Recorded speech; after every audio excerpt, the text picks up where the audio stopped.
कभी कभी इंसान को गिरने के लिए धक्का नहीं बस नज़रअंदाज कर देना ही काफ़ी होता है और कुछ चुप्पियां वक्त आने पर इतने ऊंचे शब्द बन जाते हैं कि पूरी दुनिया सुनती है। मुंबई के सबसे हाई प्रोफाइल क्लब प्रोजेंस में आज शहर के जानो माने कारोबारी दीपक वर्मा की सालगिरह की पार्टी थी। सब कुछ चमक रहा था, क्रिस्टल लाइट्स, महंगे विदेशी ब्रांड और मीडिया की भीड़।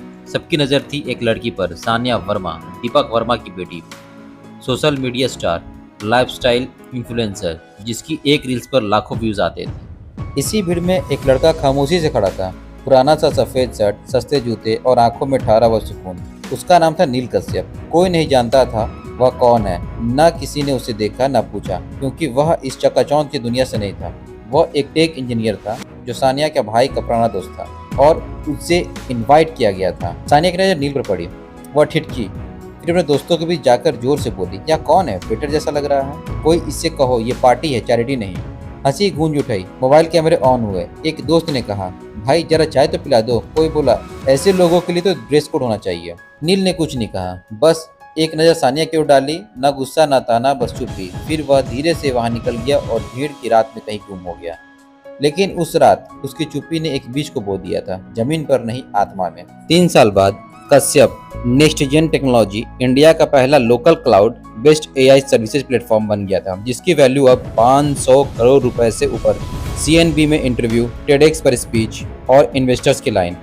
नील अब वह शख्स नहीं था, सादा कपड़ा, वही नजर, वही सादगी, लेकिन अब उसकी चुप्पी के मायने बदल चुके थे। एक दिन एक रिपोर्ट मिली, सानिया वर्मा का स्टार्टअप कंपनी साइना स्टोरेज कर्ज में डूबी हुई है, नीलामी तय है। नील चुप रहा। वह मुस्कुराया नहीं, ना कोई बदले का जज्बा, बस एक शांति थी। कुछ दिन बाद मुंबई में एक बिल्डिंग हॉल में सब बड़े कारोबारी पहुंचे हुए थे कंपनी की नीलामी के लिए। नीलामी कार्यक्रम शुरू हुआ। रिजर्व प्राइस 12 करोड़ रखा गया था। पहली बोली 13 करोड़, दूसरी बोली 15 करोड़, फिर एक आवाज आती है 40 करोड़ रुपए। सबका ध्यान खिंच गया। सबने पलट कर देखा। नील कश्यप खड़ा था, हाथ में फाइल और चेहरे पे सुकून। स्टेज पर आया और कहा, मैं वही शख्स हूँ जिसे कभी इस शहर ने सिर्फ कपड़े से तोल दिया था। आज मैं वही कंपनी खरीद रहा हूँ, बिना किसी शोर के, क्योंकि मेरे पास जवाब नहीं, अब कहानी है। दस्तखत हुई।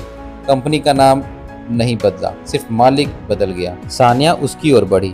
उसकी आंखें नम थी और बोली, मैंने आपको कभी समझा ही नहीं, बहुत तकलीफ दी, क्या आप माफ कर सकेंगे?